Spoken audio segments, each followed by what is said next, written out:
je pense que l'entraînement au sommeil, que ce soit absolument nécessaire ou non, toutes les méthodes de sommeil qui existent, je pense que ça correspond à un besoin. C'est-à-dire qu'il y a des parents que eux, ils ont vraiment l'impression que s'ils ont une méthode où ils procèdent d'une certaine manière systématique, ben pour eux, c'est utile. Ils aiment ça se faire dire, regarde, voici comment faire, applique cette méthode-là. Donc, oui, peut-être que c'est pas nécessaire de faire ça, mais il y a des parents qui vont quand même aller vers ces méthodes-là.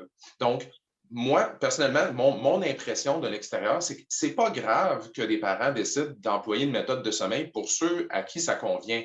La chose que je trouve dommage, par contre, c'est qu'il y a beaucoup de messages qui sont véhiculés par rapport à des méthodes de sommeil où on va vraiment dans des explications très blanc ou noir. Donc, telle méthode, c'est une bonne méthode, ça fonctionne pour tous les enfants, ou à l'inverse, telle méthode, c'est dangereux, vous ne devriez pas faire ça. Puis quand on regarde dans la littérature scientifique, dans les données qui existent, il n'y en a pas des tonnes, mais dans les données qui existent, ce qu'on voit, c'est que la plupart des méthodes de sommeil, qui ne sont pas dans les extrêmes, là, donc on ne parle pas de laisser pleurer un enfant pendant des heures de temps, là, mais des méthodes avec extinction ou des méthodes dites sans pleurs ou des méthodes douces, la plupart des grandes méthodes, il n'y a pas vraiment de différence entre ces méthodes-là en bout de ligne. Ils semblent toutes raisonnablement efficaces quand les parents les utilisent. Ils ne semblent toutes pas vraiment être associés à des effets néfastes non plus sur l'enfant. Donc, en bout de ligne, je pense qu'il y a une question de préférence du parent qu'on n'a pas le choix comme clinicien ou comme conseiller de respecter. Ça fait partie de ce qu'on appelle l'alliance thérapeutique. Moi, je pense que c'est important de respecter le choix puis le désir du parent là-dedans.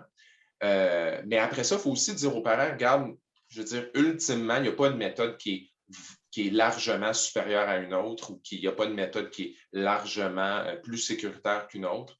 S'il y en a une qui convient pour toi, c'est parfait, mais il ne faudrait pas penser non plus qu'il faut absolument avoir une méthode ou qu'il faut nécessairement l'appliquer à la lettre aussi. Encore là, je pense que ça devrait être libérateur pour le parent de se laisser une certaine flexibilité à ce niveau-là, considérant que dans les études, ce qu'on voit, c'est qu'il n'y a pas finalement une grande différence d'efficacité ou de sûreté de ces différentes méthodes-là en bout de ligne.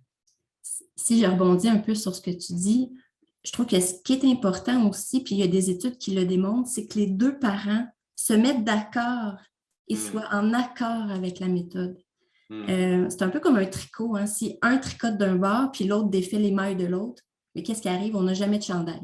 Donc, je pense que c'est important d'avoir cette concordance-là entre les parents. Plus les parents sont d'accord sur la façon de procéder, au moins l'enfant, par le fait même, n'a pas de message contradictoire de dire, ben, si je suis avec un parent, ça se passe comme ça. Si je suis avec l'autre, par contre, je vais recevoir des câlins. Donc, l'idéal là, dans tout ça, c'est, étant donné que le sommeil, c'est compliqué pendant les 2 premières années, il faut faire des points de presse entre les deux parents puis dire, bien, comment on voit les choses, comment on les comprend, puis comment on veut intervenir pour que notre enfant ait un seul message, et non 2, et non 3, et non de multiples messages pour arriver finalement à un beau chandail en bout de ligne et que l'enfant soit capable de dormir par lui-même.